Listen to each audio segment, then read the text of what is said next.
Good morning. I'll call this morning's meeting to order. We are looking for an approval of the agenda. We do have one agenda addition. Number 1, the update on construction engineers GMP, change order number 15. Move to approve. We have a motion to approve by Commissioner Wayland, a second by Commissioner Campbell. Further discussion? All those in favor of the motion signify by saying aye. Aye. Opposed, same sign. Motion passes. Thank you. Citizens to be heard. Is there anyone wishing to speak on anything that's not been advertised in the agenda? Anyone wishing to speak? Seeing none, we'll move into the approval of payment of bills and vouchers. Move approval. We have a motion to approve by Commissioner Haney Second. and a second by Commissioner Gross. Any further discussion? All those in favor of the motion signify by saying aye. Aye. Opposed, same sign. Passes. Minutes from September 11th. Move approve. Motion to approve Second. by Commissioner Campbell, second by Commissioner Wayland. Further discussion? All those in favor of the motion signify by saying aye. Aye. Opposed, same sign. Carried. Item number 2 is a presentation on caregiver support and respite care programs. Laura Rasmussen from Lutheran Social Services Regional Coordinator. Good morning. Come on up. Where would you like me? You can sit up at the chairs, please, and then just speak into the microphone, please. Sounds good. Good morning. Good morning. Thank you for having me here. I quickly wrote up some notes, realizing that I don't have too much time here. I always like to say, my name is Laura Rasmussen. I work for Lutheran Social Services in Minnesota. I'm originally from Bagley, Minnesota. I'm a Minnesota State University grad, a licensed social worker, and I've been with LSS for about over 3 months. The program that I work for and that I'm presenting to you today is the Caregiver Support and Respite Care Program, which is located in Clay County, also multiple counties throughout the state. There are handouts that I had given Colleen to give you, and I hope that they can explain more in detail, knowing that I have a short amount of time here. Thank you. So that it lists some of the services that we provide: counseling, coaching, support groups, and so on. The main service that we have is respite care, which truly means giving that caregiver a break. So what we do is we recruit volunteers that can then go in and provide respite care to some of these elder families in the community. A lot of these families that we work with have dementia or some sort of cognitive deficit. It's truly important to try and keep these individuals at home as long as we possibly can. We work really hard to relieve the stress of caregivers and the burden of caregiving in their homes. And I think the biggest thing to think about too is how isolated that these families do become and that those caregivers do become. And it certainly ends up being more stress and more health issues for that caregiver more than that care receiver sometimes. And that's something that we see a lot. If we can help relieve the stress of caregivers, their longevity of being at home for however long they would like as safely possible increases. And essentially in the end, this saves tax dollars. Let's see here. I know somebody mentioned to me the other day that Minnesota can't build nursing homes as fast as we're needing them, and they're not going to. So that's something that's really, really scary. I learned that in Florida, they have a waiting list for Medicaid for people to go into the nursing homes and get help. So especially with the baby boomers coming up, and they're here, they're right now, they're present and they're everywhere. It's a problem that we're seeing a lot in the community, and especially in the Moorhead community. So I cover over into Norman County, Clay, and then Wilkin. So for the most part, I work a lot in Moorhead, Hawley, and some of the rural areas, Rothsay, Barnesville, some of those smaller towns as well. Let's see here. So the AmeriCorps volunteers that we recruit then go in and provide that respite care, like I said. And the respite care for these families is at a sliding fee scale. Right now, all of our other services as far as counseling, coaching, over the phone, over the phone counseling, being a reference for them, all of that comes at no cost right now. So it's a service that's out there that people can really take advantage of, especially if they're a lower income, which we see a lot of. And we see a lot of people that are high income and they're planning ahead, which is absolutely wonderful. We also take elderly waiver clients. We never turn anybody away if they're unable to pay. I think that's something that's really important as well. We'll always find a way to get them the services, and if they're not paying for it, then more than likely tax dollars are paying for it, or a fund or a grant is paying for it. So it never comes free, and I think some people think it does. I just wanted to open if there's any questions at all. I kind of just flew through it very briefly. I'm very new in the position, but I was very thankful to come and speak to you and give you just a brief little summary about the program and that it is present in the community and that I'm hoping to work with you all in the future. So, Great. yeah, thank you so much Thank for you. allowing me to educate you on this. Any questions for Laura?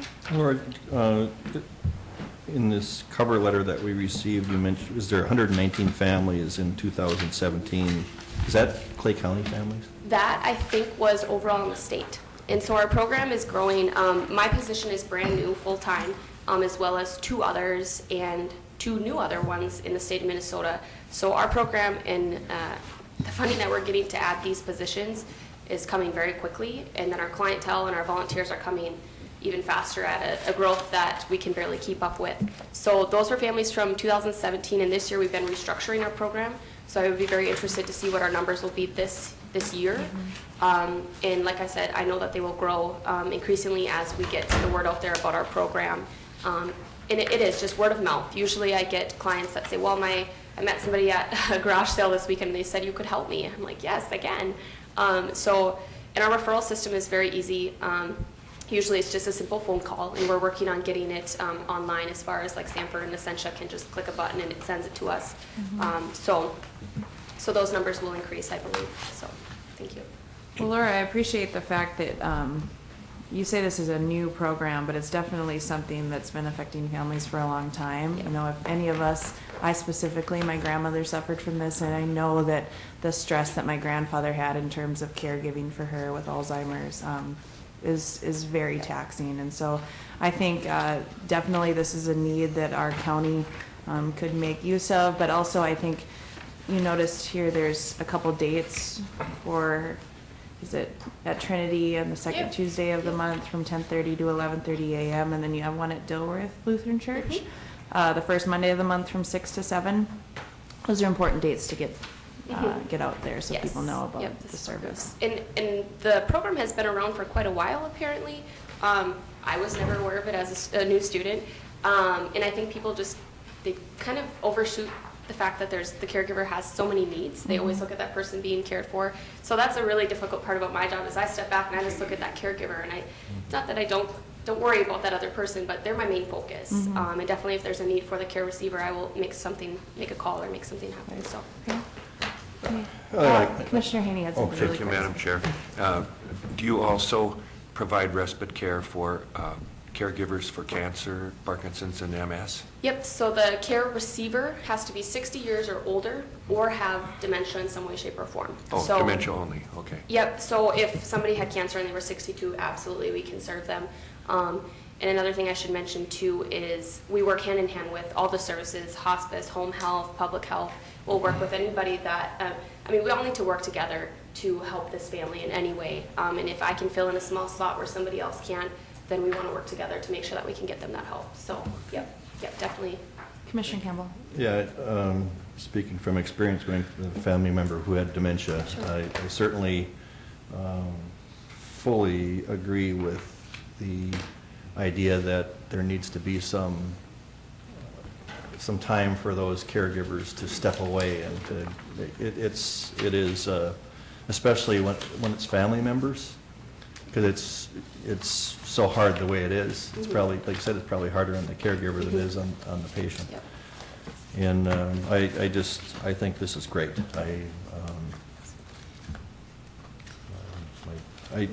When you talk about it, there's a lot of families and elderly people who probably weren't able to get in or maybe couldn't afford the long-term care policies that were available. I don't even know if you can buy them anymore. They've gotten so expensive. But the idea of this versus the cost that it could be to counties by not having it and not having these people be able to stay in their own homes would even be much greater. So this is a good program. Thank you. Thank you. Anything else? Well, thank you, Laura. Thank you. Appreciate your time. Number 3 is the update on United Way. Hi. Kim Savageau is here. Morning. This is not Travis Christie. No. This is Christine. Hi, Christy. Welcome. Thank you for having us. And I I just wanted to bring the United Way in to kind of give a little update on what they're doing here in Clay County and give them an opportunity to speak to you all. Yes, good morning. Thank you, Kimberly.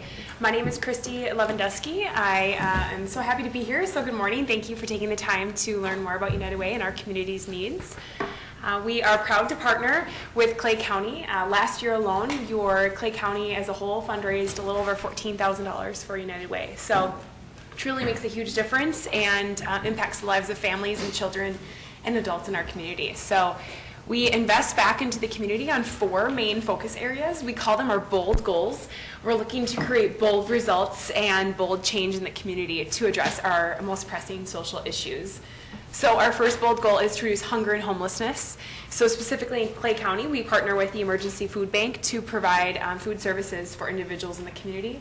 But beyond that, we partner with all of the homeless shelters in the community to help eliminate homelessness. We do know that the root cause of homelessness is, one of them is affordable housing and transitional housing. And so in the past year and a half, we've made a huge shift and a dynamic adjustment into our investment strategy for homelessness. And so we have recently invested in what we call them homeless coalition partners. And so what they do is they walk hand in hand with individuals in our community who are homeless in order to provide them with the needs and the resources that they should be getting in order to become successful and find housing. So we've seen transformational results with that program, and it's beyond just providing shelter care. It's getting them into affordable housing and transitional housing, which in turn is more cost effective for our community. Our second bold goal is to prepare kids to succeed. So this bold goal has to deal with our school supply backpack program. So this last August, we gave over 6,000 backpacks away to kids in Cass and Clay County communities, and about 1,000 of those came from the Clay County community. So we are proud to say that all Clay County schools are represented in our school supply drive. So students across all schools are receiving backpacks because of this program. We also, under this program, fund mentorship opportunities as well as kindergarten readiness, and so we're proud to partner with the Moorhead School District to provide the kindergarten readiness program for kids. And 80% of kids that have gone through this United Way funded program are ready for kindergarten. That's so important as they enter our school district or in our community long term. Our third bold goal is to help people become independent. So we actually partner with LSS of Minnesota and North Dakota, who you just heard from. So this bold goal has to deal with providing mental health counseling services as well as services for seniors in our community. And so we know that to keep seniors in their home longer, we need to provide them with the care that they need immediately so that it's better for taxpayers if they stay in their home healthy and longer. So we partner with programs that provide in-home housing assessments to make sure that their house is safe, right? They provide nurse partnerships, so they have a nurse come into their home and do checkups instead of them having to come usually to the metro from the rural parts of our Cass and Clay County communities. Recently, this last year, we have made further investments in mental health. And so we fund mental health programs across Cass and Clay counties. Specifically, we fund mental health counseling services within schools. So this means that instead of students expressing that they have mental health issues, maybe suicidal thoughts or signs of depression, instead of the school district referring them out to receive resources in the metro, they actually can provide the care immediately in the school. This is so powerful to be able to resource and give kids in our community the opportunity to address their mental health issues immediately rather than being put on a 3-month waiting list is so important. These kids are the future of our community. So, like I said, we fund this program across Moorhead, Fargo, West Fargo, and Northern Cass. Our fourth bold goal is to lift people out of poverty. So this one, we would like to highlight our partnership with M-State and Lakes and Prairies. So this last year, we invested dollars into a program at M-State where individuals can go to pursue their welding, CNA, or CPT certification, and then they can then enter the workforce at a livable wage job. And this is the difference, right? Instead of having to juggle 3 jobs to hopefully secure something at a livable wage job, with this funded program and with this certification, they're able to have 1 job at a livable wage and provide for their family.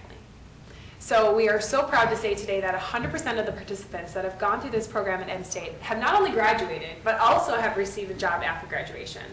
So it's truly transformational when you talk to the individuals that have gone through this program. Their feedback and their energy behind this furthered education is really empowering. So we partner with Lakes and Prairies to make this come to life. Lakes and Prairies is just across the street here. And so they provide a holistic approach to this strategy. Excuse me. And so what they do is they provide a holistic strategy, so they in core provide assistance for housing, for food, for transportation, so that this individual can get to class and truly succeed. So we're really proud to partner with Clay County initiatives and programs to make our mission come to life. So that's a brief recap of what has happened over the last year with United Way. Again, we are so thankful for your support. If you have supported United Way in some capacity, thank you for your investment. Thank you for being a force for good. And at this time, I'd love to take any questions that you might have. Any questions? Just a comment, you touched briefly on those, and I know that because I'm on the Lakes and Prairies board, I was more involved in the discussion with the CNA and welding programs, and from someone who took a CNA class, and it was kind of to help make the ends meet for a long time. I think those are good programs specifically to get people trained and get into the workforce, and so thank you for not only that program, but all of the programs that you do. Thank you, Jenny. Can Thanks for I your just leadership. follow up on that? How do students learn of the ability to get assistance from United Way on that? How do they learn about that? Yes, it's a combination between Lakes and Prairies and M-State, kind of advertising this opportunity. Okay, so the advertising goes through them. Correct, yep, Okay. yep. And it also goes to the Head Start parents. I know that they kind of Okay. reach out to some of those parents of the kids that are in those classes, that's an opportunity that is available. Yeah, Lakes and Prairies has a really wide network, so they're able to, and they serve a variety of age levels and demographics, and they have a lot of programs, so they're able to kind of cross-promote within their programs as well. Thank you. Any other questions? All right. Kim, do you have anything to add? No, I don't. All right. She's a great leader for us. She does a Thank you. phenomenal job, so All credit right. goes to Kimberly. Thank you so much. Thank you. Quickly, I know we have number 4 coming up, but Sheriff Berquist and Lieutenant Empting are here. I know we have a new deputy that we'd love to meet. Thanks for bringing him up here. Yes, absolutely. Thanks for taking a minute to have us at the board meeting. This is Brandon Desentel. He was just sworn in as new deputy at the sheriff's office. He comes with his 5 years experience from the Moorhead Police Department. He's originally from Moorhead, graduating from Moorhead High in 2010. So we're very happy to have him here. And I just want to introduce Brandon to our county board, and hopefully you'll be seeing him around here in the future. Welcome, Brandon. Yeah. Thank you very much. Welcome and congratulations on your new position. Yep. Thank you. All right. Thank you. Thank you. Thank you. Thanks for having Thanks, us. Sheriff. Yep. Thanks. Okay, item number 4 is Dave Overbo. We have county engineer, also Eric Covey, our assistant engineer. Welcome.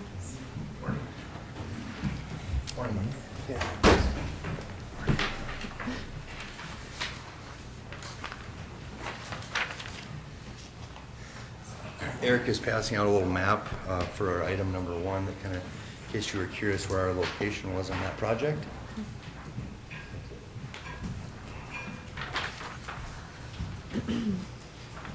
With the approval of a couple quotes that I took for doing a little maintenance work, we've got an area in the eastern part of the county that's got a lot of lake traffic. The operator has to go there quite frequently in the summertime, and we really want to use this, in the past, we've done certain things, like, Kevin, if you remember, we did the auto seal project years ago, and this is kind of, I think, the same sort of type project. Obviously, it doesn't involve asphalt or anything, but, on these roads that exceed 250, 300 cars a day, gravel roads, townships have several. I know the one just north of Holly, there, north of the grocery store, we got problematic roads with washboards and maintenance concerns, and we can't be out there 2-3 times a week trying to get these roads shaped up. So this process would take a reclaimer.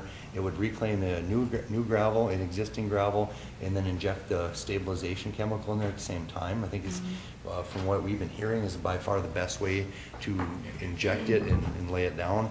And then we can come behind with our own forces and water and pack and roll it and get the road crowned up the way it's supposed to. And then probably put some dust chloride on top of it. And we're hoping to see some really good results with this process. The reclaim work itself is The low quote that I got was $25,461.10. They were about $8,000 less than the competitor, and both companies that I got quotes from are working currently in Becker County. So they're familiar with the product, they're familiar with the process, and they've done work close by, and now is kind of a good time to get them because they're in our area. The base one chemical itself is about $30,000, and the gravel, I got a couple of kind of price checks. So what we did is we do gravel bids every spring, and this exceeds that amount by 25% in this given township. So we double checked with the producers, and actually they quoted the same price as our yearly supply number. But total project is about $70,000. Would come out of our maintenance budget. It's for doing 5 miles down in this area, and like I said, I'm hoping to see some good results and possibly use it on some of these other roads where, you know, just yesterday I was up looking at a couple roads on County Road 27. I think, Frank, you've been up in that area where there's a couple gravel pits and residents that live there, a lot of dust, a lot of traffic. County Road 28 is kind of in Morgan Township. That's another one that there's another 1 million bushels of storage being constructed as we speak.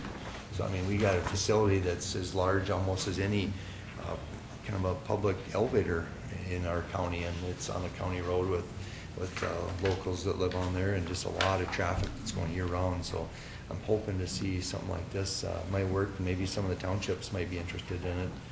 15th Avenue North, just north of Walmart, was another road with a lot of commuter traffic. It might not have quite as much heavy traffic, but there again, it might have 10 times the commuter traffic that some other roads have. So. Okay, comments? Well, that road needs something more than that eventually, that 15th Avenue. But is this the same base one product that we used before? Yeah. So rather than having our forces do it with maybe 3 times as much operators out there, it's going to be all done there with one piece of equipment and reclaimed in with an actual reclaimer. I don't see any better way to inject this stuff and to mix that gravel in there. I'll take a lot of pictures and I'll bring them to Highway Committee. I got some before pictures. Of course, the lake traffic's not as bad now as it was probably 2 months ago, but. Have you heard from anybody else who's used this method as to how long it lasts? Well, I think once that base one is in there, it's pretty much in there. I know Cass County did the very same project. They had a bunch of wrap that they actually, so we're gonna reclaim this with some new gravel and existing gravel. They actually laid down a bunch of recycled asphalt and injected it in there. Is probably even a more preferred method if you can, but we don't have a source of that stuff. I think they had a project nearby that they just brought the millings over there and reclaimed it. So I know Cass County's done it, Becker County's done it, and had good results, and that's kind of the way they're trying to sell this. You know, initially when they tried to sell it, you know, they just said put it in a water truck and water it in and pack it and roll it. But it's very labor intensive to do it that way. I mean, it's still doable, but this is it's a better way, I think, to get this material in your gravel in a little better mixture. So just one last question. So does the underlying base of a road make a difference to the success of something like this happening? I give you the example, Dave, if you remember back when we first were looking at base one, when we went and we toured Becker County. Yep. Becker County, under their roads, they have a different soil type. Yeah, it's more sandier. Right. So that's my question is, you know, in terms of the difference in soils, are we going to be confident this is going to work? The one nice thing with this product is it's still gravel, so it's still able to be manipulated with the motor grader. The last time we tried it was more of like a thin asphalt layer, right. And it seemed like it wasn't the same material as gravel, you know. So once it fell apart, it was just like 2 different things sliding around, and so then the only option we had was to put more hot mix in there, and then it became almost like a patch job several times this summer. So I do feel a lot more comfortable if we have soft spots or issues like that they can be repaired much easier, in that it's all one type of material. It's all gravel. Do you have any comments on that, Eric? Yeah, I guess also to that point too, on the east part of the county, you know, we are sandier soils. It is a lot more similar to Becker County. Right. Yeah. Right. So I guess that's the only thing I would add. So. In terms of the washboarding though, how are you going to maintain that? Well, with this material, it won't be loose. It's going to bind it together by rolling it and packing it, and then when you put the chloride on there, but you'll still have to, when you get rain, you'll get little chuck holes. It isn't quite like washboarding, but it does get a little rough, so a couple times a year you have to go out and blade it when it does get wet. It gets so hard you almost can't blade it. So once it gets wet, that's the time you can get out there and try to, and that's when the chuck holes will show up. So for the most part, if,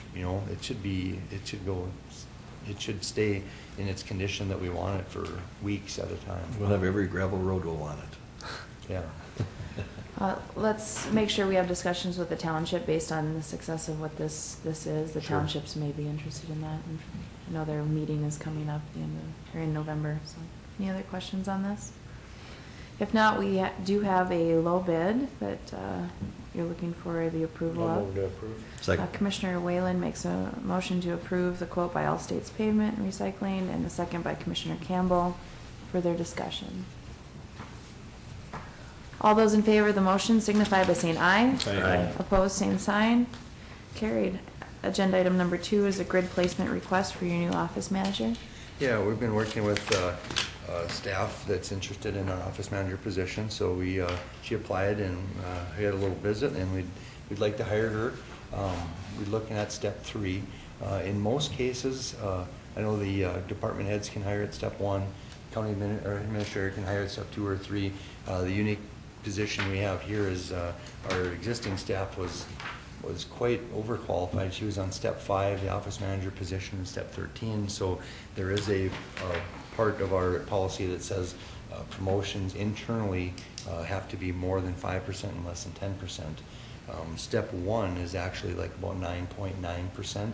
So it follows our policy, but I guess I just really didn't feel with 32 years of experience, she exceeds the education requirement. She has an AA degree and a bachelor's degree. She's been with our department for 4 years, so I mean, it's going to be completely seamless. There's going to be no learning curve, and it just didn't feel right to bring someone in at step 1 on our entry level type step, I guess, when they have that much experience. And I think she's more than worth it. We're not asking for anything outside of step 3. I think step 3 is fair, and I'd like to see if we couldn't get permission to start her there. Okay. Move to approve. Motion to approve the request by Commissioner Whalen, and a second by Commissioner Gross. Any further discussion? All those in favor of the motion signify by saying aye. Aye. Opposed, same sign. Motion passes. Item number 5, thank you very much, guys, is the request approval to hire Administration and Finance Director for Public Health, Kathy McKay.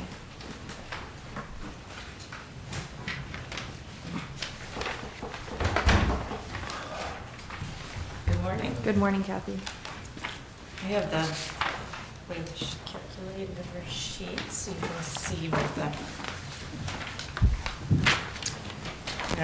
the impact is. And so I'm requesting, we have the administrative and finance position open, which you are aware of. We had 2 qualified candidates that met the requirements as far as education and experience. One internal, one external. The external one had declined because the salary range, she could not come for that range. So the internal candidate could move over from another department on step 6. She already works with public health in the capacity of the other end of our work for public health. So the transition would be, she'd still have a lot to learn, but it would be more seamless than having someone come in brand new to the county system. So based on her qualifications and the amount of training is significantly less. It isn't an entry-level position. It's pretty significant with CHB financial work as well. Mm-hmm. So my request is to offer her step 6 on grade 20. Commissioner Campbell. Kathy, is this person coming from another department? Yes. So eventually that's going to leave a hole in that department too then. Correct. So we would probably be, to save a step, we could probably include a backfill for For the other for department. Lori's department? Sure. Stephen, is that?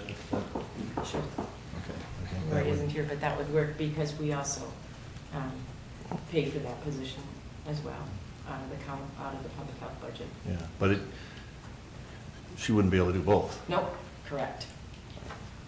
Okay.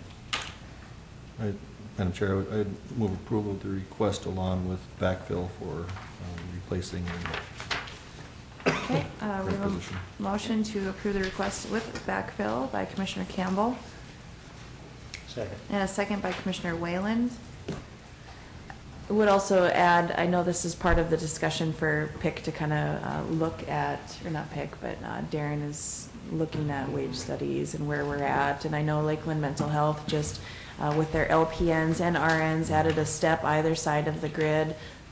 It's a challenge, and so I know that you've been dealing with this with Steve, and so I appreciate your flexibility, and Sure. and I'm glad we can get this filled. Any other comments? All those in favor of the motion signify by saying aye. Aye. Opposed, same sign. Motion passes. Thank you very much. Item number 6, Georgia, we have a request for authorization to replace county-owned vehicle and 2 lease vehicles.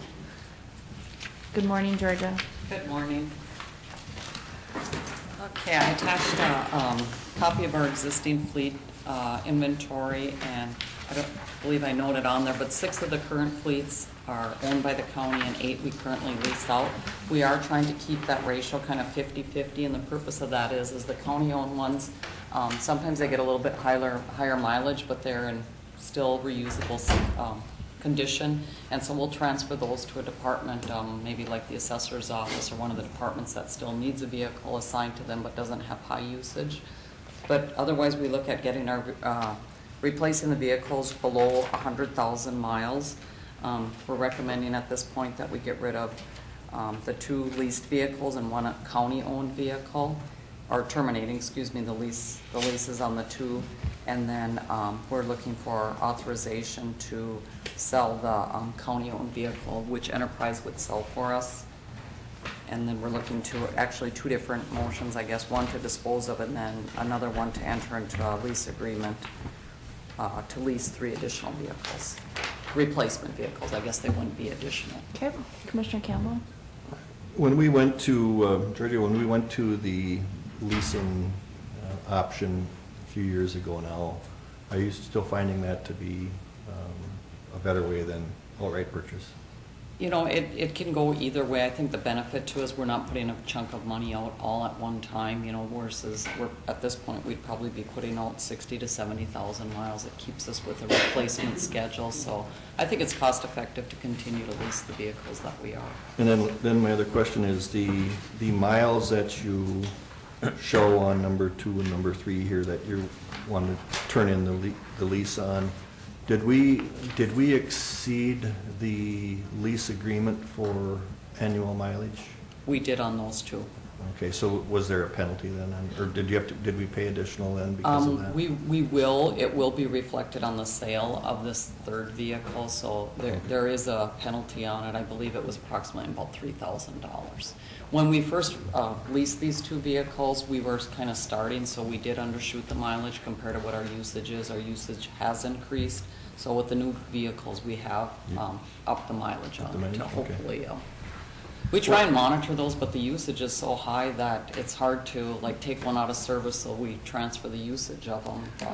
So if I can just follow up here with one last, so for example, on the 2015 worth 90,516, we've been charging all departments 35 cents a mile, right? So if you take that times that, we collected 31,000.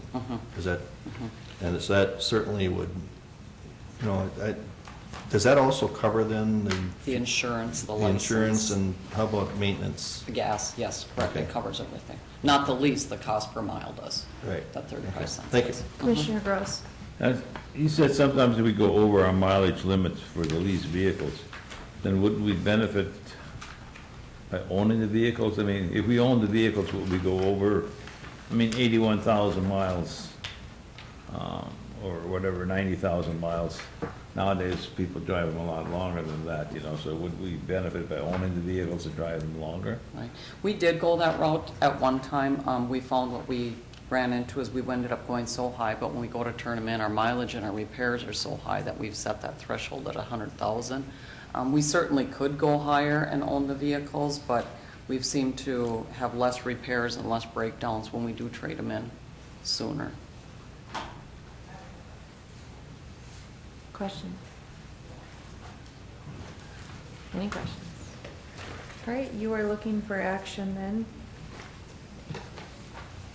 One would be to authorize to sell the Grand Caravan, which is the county-owned vehicle, and then to implement or authorize to replace the 3 vehicles with 3 leased vehicles. We have a motion by Commissioner Whalen to approve the requests, Second. and a second by Commissioner Gross. Any further discussion? All those in favor of the motion signify by saying aye. Aye. Opposed, same sign. Motion passes. Thank you. Thank you. Thank you, Georgia. All right. We are now at 9:07. Our item number 7 is the public hearing for the extension of the 2-year property tax abatement program and adopt resolution 2018-34. Looking for a motion to open the public hearing. Move to open. We have a motion by Commissioner Whalen to open Second. and a second by Commissioner Campbell. All those in favor? Aye. We are open. All right. Good morning, Madam Chair, Commissioners. Good morning. As you guys may recall, back in August 14th, Lisa Bodie from the city of Moorhead came forward to look to extend the Make Moorhead Home property tax exemption, looking for approval from this board. And at that date, at that time, on August 13th, the city of Moorhead had voted to move forward, and also the Moorhead School District had also approved. On that date, our board approved to unanimously support that extension. At that board meeting, we talked about making sure that we had move forward with our resolution, and so that's where we are here today. We have a resolution before you to extend our property tax. We've been, part of this will be finishing up, this will be our 6th year. So extending it to 2020 would take us out to 8 years, and so that is the resolution that we have before you. I believe that we do have some people in the audience here that maybe may want to open up for discussion. Okay. I see we have Barnesville and Holly represented. Would either of you like to say anything? Mayor, good morning. How are you? Good. Thank you, Commissioner. Holly has taken advantage of this property tax payment, and we have a cap on ours, so we cap it at 200,000, and it'll just kind of give us some budgeting numbers. But we're here, and we would like to see you guys pass this, and we want to support that because we have taken advantage of it. It's helped Holly. Okay. So we're just here to ask that you guys pass this for another 2 years, and we can get on with ours. So thank you very much. I have a question in regards to capping it. Have you noticed you could have gone more? Have you had extra available? There's a lot of growth happening in Holly, so. Ms. Jetwick, have you noticed anything? They've been very happy with what we've offered. Okay. We've opened up 2 new developments, and the ones we had have filled. So, I mean, capping at 200,000, it seemed not to Hinder. hold us up any or put any limits on it. So, Okay. All right. Any questions? Thank you. thank you. Anyone else wishing to speak? Good morning, Karen. Good morning. Karen Lauer from the city of Barnesville. Good morning. Thank you for this opportunity. First of all, on behalf of the city of Barnesville, we would like to thank the commissioners for putting in place in prior years the property tax rebate. We do feel that that has been instrumental in getting new homes built in the city of Barnesville.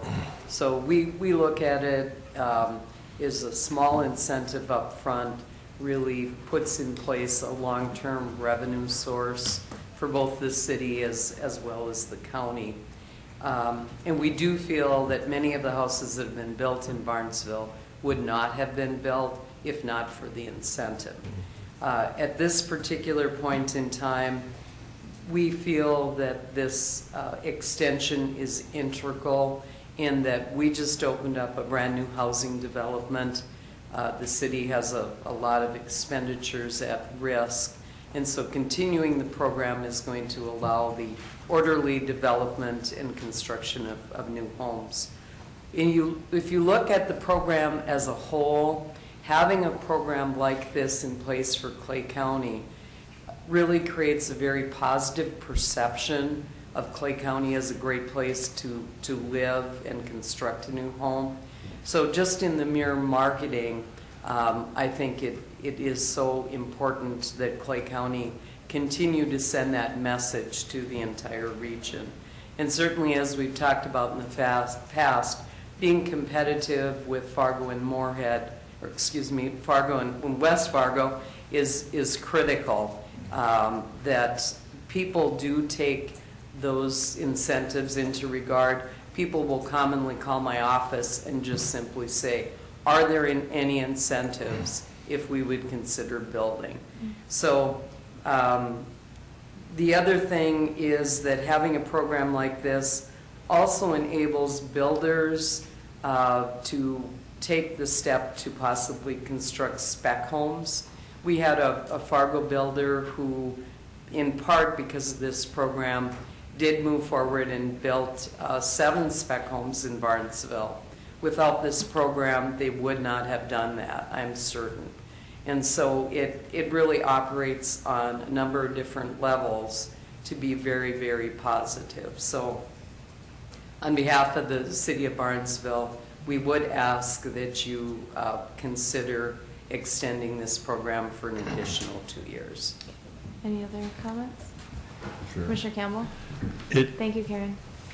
To me, it's no coincidence that, you know, for the 6 of the 7 years we've had this, we've gotten the information that we're the 4th largest growing county in the state of Minnesota. And I think this is part of that reason why. And I thank you to Holly and to Barnesville and to Glendon and to Dilworth and all those communities that have latched on to this. It does make Clay County a very good place to live, and you know, I think Lori sees the, you know, certainly from a tax benefit, it's an upfront small cost to pay for long-term benefits for everybody in all of our communities, and so this is really a good deal, and I'm glad you came here and spoke in favor of it. I'm glad you took the time to come here, so thank you. Any further discussion on this? All right, needing to... I'll make a motion. To close the hearing? Oh, yeah. Okay, Commissioner Haney makes a motion to close the public hearing, a second by Commissioner Whalen. Okay, now. We have Resolution 2018-34 in front of us. I move the motion. Resolution. Motion made by Commissioner Campbell to support the resolution, and a second by Commissioner Gross. Any further discussion? Any further discussion? All those in favor of the motion signify by saying aye. Aye. Opposed, same sign. Motion passes. Thank you. Thank you to you guys for coming. I do want to, this is my plug for next Monday night, since you both are here. We're having the Small Cities meeting in Glendon, and I think it was 2 years ago we had this discussion where we were talking about these tax abatements, and one of the cities had said, well, we weren't aware of this. And so now there's some great growth going on over there, and so I think that that meeting is important. So make sure you go back to your councils and so encourage them to attend that as well. Thank you. All right. Item number 8, we're up to our committee. Oh, I'm sorry, we have our agenda addition. I'm sorry. The guaranteed maximum price change order number 15.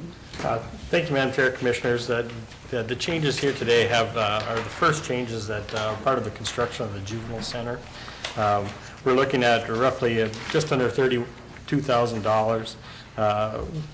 If you'd like, I'll just briefly touch on, we had, in the Family Service Center, we had an issue with the pipe where they had to cut out the floor and remove the pipe. That was about $3,200. They had to move the gas relocation from the east side of the building to the northeast side of the building, so they could move into work on the vestibule for the new opening of the juvenile center. There was a relocation of the existing utility vault on the southeast area where there's the extension of the juvenile facility. That was $14,577. There's a storm drain repair issue. That was $1,234. The footings, we had to go back, dig down to find natural soil in that vestibule area. which was $8,800, and there were some changes in the energy code in compliance with the windows in that vestibule that they had to adjust for $3,400. So the total change order that we're looking for approval on today is $31,971.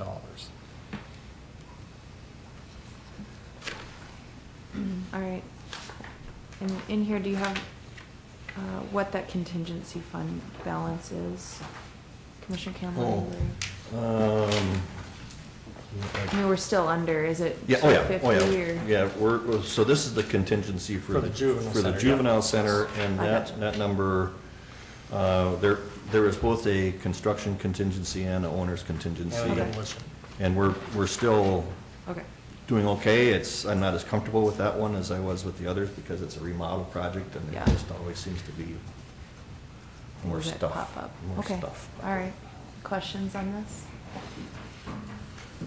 All right, you're needing action on this? Motion by Commissioner Whalen to approve and a second by Commissioner Haney. Any further discussion? All those in favor of the motion signify by saying aye. Aye. Opposed, same sign. Carried. Thank you. Thank you.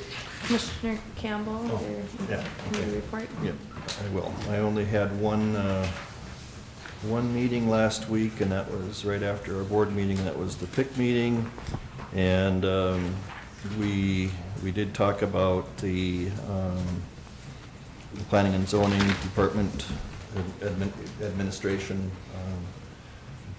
regarding the duties there and how they relate to the one position used to also be half planning and zoning and half solid waste. And we're kind of moving towards that position's duties being solely towards zoning.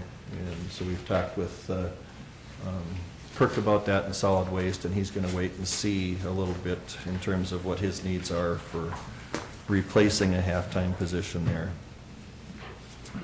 Then we spent a lot of time talking about the compensation study. I know Darren had gone through and researched with a lot of different counties, and he did a survey. And so we're working on a path forward on that process with the idea in mind of our goal is to see that study done in 2019. And that's going to take some time with implementation taking place in 2020. So. All right, thank you. Commissioner Haney? Thank you. On Tuesday, I attended the Adult Mental Health Local Advisory Commission, and we had a presentation from a new provider that's going to provide behavioral health in Clay County to the Somali community, and we had presentations from Ahmed Kari and Abdalami Mohammed, and they will be reaching out and taking behavioral health referrals from other agencies, specifically for that group. And we discussed the grant applications for various adult mental health. And then the survey that we were working on was tabled until the next meeting because of lack of participation, I believe. And then right after that, I went over to the Morningside neighborhood in Moorhead, and this has to do with the 2021st Street blockage and the construction project that's going to be going on for the next 2 years. And some of the residents of Morningside were concerned about the installation of the temporary roundabout in Morningside. And the city engineer, Bob Zimmerman, was there, and Jonathan Atkins, the traffic engineer, and several of the city council people were there, and myself. And there were some citizens that wanted to have a four-way stop there instead of that temporary roundabout. And Engineer Zimmerman explained to them that this was a much better system, and after quite a lengthy discussion, they pretty much agreed and were in agreement, and so that the temporary roundabout will probably stay there through the construction period of the next 18 to 24 months. So that is my report. Okay. All right, thank you, Commissioner Haney. Commissioner Gross? Yeah, thank you. The one meeting I had was the Historical Society. Just went over what's been happening in the last month. They had water days where they brought in there were around 600 kids that came in through that museum that day and gave information on saving our waters. A new thing, probably not a new thing, but townships, just to making them aware that if they got old records that they want stored, the Historical Society will store those old records for them, you know, if they don't, I know they change clerks every once in a while, they move their information back and forth, and if they want to store it at the Historical Society, they are willing to do that. Just a reminder, put in a plug-in for the Historical Society, as long as you're doing your Christmas shopping. The gift shop is doing very well there, so they're coming up with some new items, so if you're looking for some place to do Christmas shopping, you can do it there. Our finances at the Historical Society are doing good this year, they're right on target. We had a discussion on mission rates, but it was decided to keep them where they're at. They were looking, there's some museums that are a little bit higher, some lower, so we're sort of in between, and we decided to keep them right there where They they're at. changed theirs, was it 2 years ago they had It was changed it? 2-3 years ago we changed it, was changed, yeah. And then there's some discussion on the rental agreements with the city of Moorhead and the EMCO Center. And those are just starting out now, and some interest being generated there, and that was it. I want to plug that I think that location is a fantastic location. I think it's been great to have it there. My son attended the water days, and to have the ship in Moorhead is a good draw to Moorhead. That is. Commissioner Wayland? I had the Greater Fort McMurray DC board meeting last Thursday, and most of the time was spent discussing the Fueling the Future initiative, which is a joint venture with the chamber, and there'll probably be more information coming to the board on that in the future. So that was it for me. Okay, thank you. Last week I also attended the PIC committee. Commissioner Campbell covered that quite well. I know that we have some applications, Darren, for the tech and the director. I'd like to see those go forward. So I believe I'm the commissioner that's going to be involved in those, so let's meet after the meeting to schedule a timetable for those. Just briefly, before that other meeting. I attended the Planning Commission meeting last week. We had a consideration for an amendment to the Clay County Development Code in regards to renewable energy systems. That board unanimously forwarded their recommendation to this board, so we will have a public hearing here in the next couple weeks to discuss that. That is in regards to wind energy and solar power issues. And then we had some landowners that had come to during the Citizens to be Heard. There's been some land issues that the planning and zoning department have been working with in the last year, and one point that was brought forward by a citizen was to make sure at the tax forfeiture sales that there's a survey, the property had been surveyed.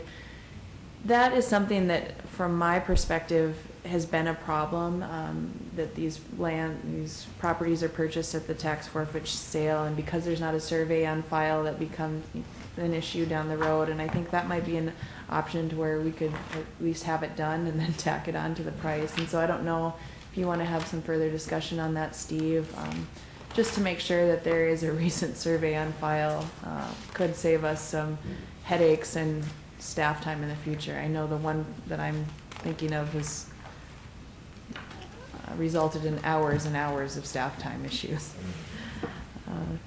And then I had Lakeland Mental Health yesterday in Glenwood. We had a update from Clifton Larson Allen on the audit. It was just a draft audit, but there was one small finding just in regards to how information is double checked, and Lakeland has already changed that. And otherwise, the finances look good. I think there was a 1.1 million increase in revenue or net income over the last year, so that's always good, which is why they are continuing to invest in terms of building.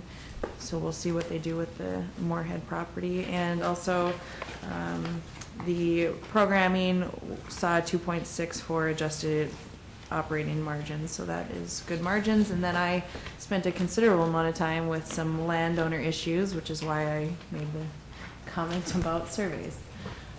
Steve. Thank you, Madam Chair. I attended last Tuesday, attended the PIC meeting. That's been covered in great detail. That afternoon, I spoke with Joe Razzo from the Greater Fargo-Moorhead Economic Development. We spent a long time talking about workforce challenges.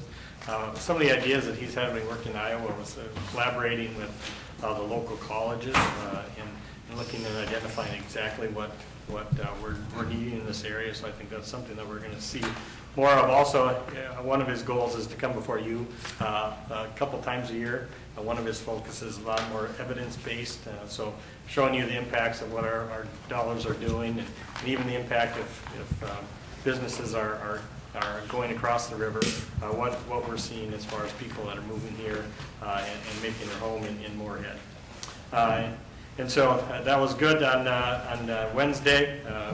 I spent a better part, based on the request of this board, of looking at the broadband issue, the border-to-border, and both the pledge of support for rural broadband coalition. I forwarded information that I found there. If there's additional things that you'd like me to look into, I certainly would be willing to do that. The border-to-border program is a state program that unfortunately this year did not receive funding in the legislature, and so in 2018 there are no funding dollars. They're hoping that there will be again next year. The challenge is that they're looking for shovel-ready projects, and so it's not something that these different communities that have been involved and counties that have been involved. There's been a great deal of committee work that's gone into that, and so I also spoke with the Pledge of Support for the Rural Broadband Coalition. Bill Coleman, he's the community technical advisor for the coalition.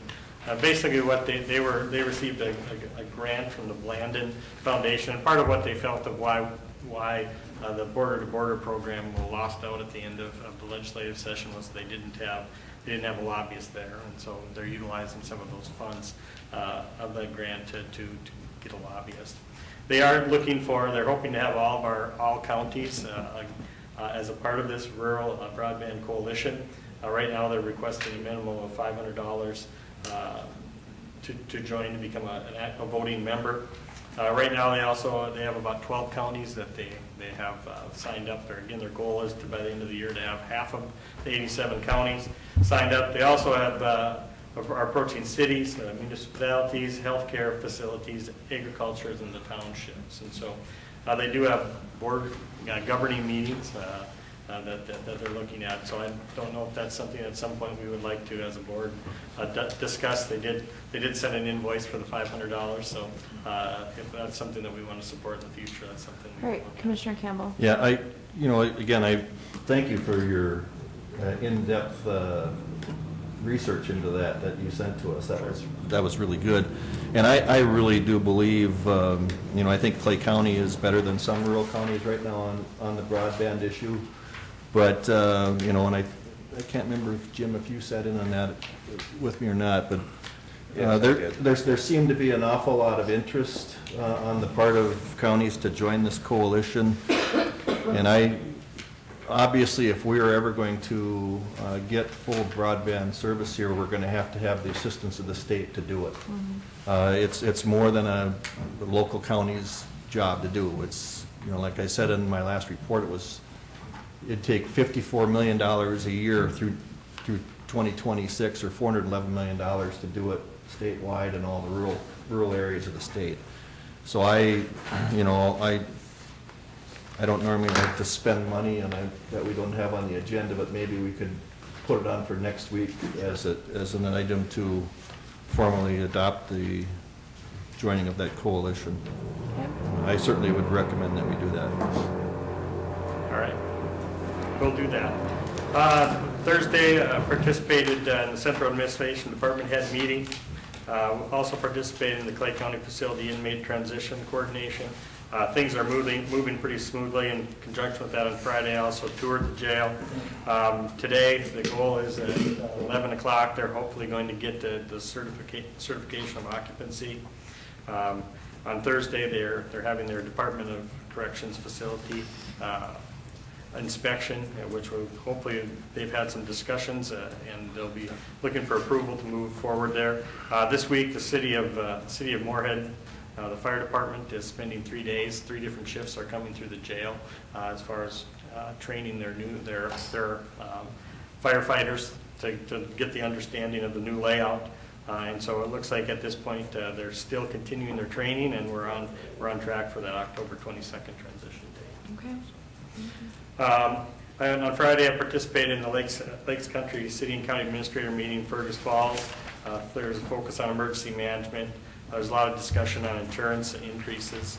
We are extremely fortunate in comparison to a lot of the cities and counties around us, in the large increases that they're seeing. And it also discussed workforce issues. So that concludes my report. All right, thank you, Steve. Stephen, do you have anything? One other thing. Commissioner Gross. Yeah. Marcus Kruger is working for the Historical Society. He's been giving presentations on the World War I nurses, and I guess it's been a popular thing. And he'll be at the library on Wednesday night at 6:30, I think. So if anybody wants to attend that. Those are great talks. Commissioner Campbell? Thank you. Madam Chair, we talked about the Rural Cities and County meeting that's going to take place in Glendon, and I see that we have a proposed agenda, and I think that's fine. I would like to see us in the future add a line item where we can have citizens come there. Yep. And also, if nothing else, they can listen to what's going on, the collaborative efforts amongst all of our communities.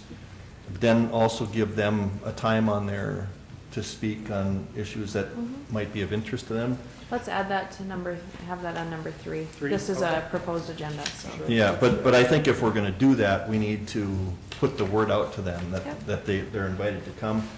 And I part of the reason for that is this is a 4 to 6 p.m. deal. It's more likely that they're going to be able to come, and if they want to address the county board, a lot of people can't make the 8:30 in the morning meetings. Sure. So this gives them an opportune time to, and I think by doing this twice a year, it certainly opens up some options for citizens who normally would not be able to be here. So, thank you. And I did ask Colleen, I think today she sent a reminder email out to all of the different cities for ideas if they have anything that they'd like to discuss to put on the agenda since we're a week out.